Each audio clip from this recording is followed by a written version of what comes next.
அனைவருக்கும் வணக்கம். நான் உங்கள் கரூர் அஸ்ரமணிமேகலை. துலாம் ராசி நேயர்களுக்கு இந்த மாத பலன், மார்கழி மாத பலன் எப்படி இருக்கும் அப்படின்னு பார்த்தீங்கன்னா, ஷார்ட்டாக டக்குன்னு சொல்லணும்னா, துலாம் ராசி அப்படிங்கிறது பார்த்தீங்கன்னா, இது என்னன்னா ரொம்ப தன்னை மக்கள்கிட்ட தன்னை ப்ரூவ் பண்ணுறதுக்காக ரொம்ப மெனக்கடும். ரொம்ப மற்றவங்கக்கிட்ட தன்னை காமிச்சிக்கிறதுக்கும் மற்றவர்களுக்காக மெனக்கடுறதுக்கு ரொம்ப சிரத்தை எடுக்கக்கூடிய ராசி எதுன்னு கேட்டிங்கன்னா துலாம் ராசி தான். இந்த மக்கள் தொடர்புக்கும் மக்களுடைய சந்தோஷங்களுக்குமான ராசி.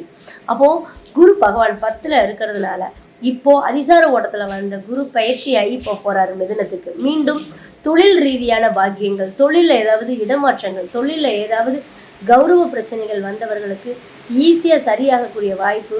இந்த குரு 10க்கு அப்படி 9க்கு போகும்போது பதவி உயர்வுங்கிற ஒரு விஷயம், எந்த இடத்துல நீங்கள் அவமானப்பட்டீங்களோ அதே இடத்துல உங்களுக்கு கௌரவிப்பு பட்டங்களை கொடுக்கறதுக்கு உண்டான வாய்ப்பை எதிரிகளாலேயே கிடைக்கிற வாய்ப்பு உங்களுக்கு உண்டு. ஏன் அப்படி சொல்கிறேன்னா, 6ஆம் அதிபதி குருவே 9ஆம் இடத்துக்கு வர்றதுனால யார் உங்களை அவமரியாதையாக பேசினாங்களோ அவங்களையே உங்களை பாராட்டக்கூடிய அமைப்பு. பணம், மற்றவர்களால் உங்களுடைய எதிர்பார்ப்புக்கு நீங்கள் கேட்காமையே பணம் உங்களை தேடி வர்ற வாய்ப்பெல்லாம் தாராளமாக இந்த மாதத்தில் கிடைக்கும், மார்கழி மாதத்தில். அது மட்டுமல்ல, 3ஆம் இடம் முயற்சி பாவம்ங்கிற இடத்துல சூரியன் செவ்வாயெல்லாம் இருக்கிறதுனாலையும் 2ஆம் இடத்துல சுக்கிரன் புதன்ல இருக்கிறதெல்லாம் அற்புதமான ஒரு யோகம்.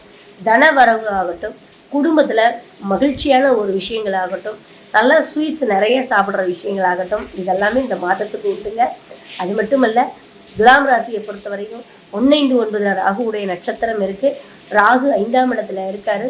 குலதெய்வ வழிபாடு எங்கே இருந்தாலும் அதை கண்டுபிடித்து அதை சிறப்புற செய்வதற்கும், குலதெய்வ ஆல்ட்ரேஷன், கும்பாபிஷேகம் சம்பந்தமான விஷயங்கள் நடப்பதற்கும் உண்டான அற்புதமான மாதங்கள். அதற்கு உண்டான இப்போது ஒரு கோவில் ஆல்ட்ரேஷன் பண்ணுறோம், ஒரு குலதெய்வ கோயிலுக்கு திடீர்னு போய் ஒரு வேண்டுதல் வைக்கிறோம் அப்படிங்கலாம் எடுக்கிறதுக்கு உண்டான அமைப்பை இந்த 5ல் இருக்கிற ராகு இந்த வருடத்திற்கே கொடுப்பாரு. அப்படி ஒரு அமைப்பில் ராகு உட்கார்ந்துருக்காரு. அதுவும் இந்த மாதம் நிறைய இறை வழிபாடுகள் பண்ணுறதுக்கான வாய்ப்புகளை அள்ளி தெளிப்பாருங்க. 6ல் இருக்கிற சனி கேட்கவே வேணாம், உங்களுக்கு உத்தியோக வளர்ச்சியை சிறப்பாக கொடுப்பாருங்க. நன்றிங்க, வணக்கம்.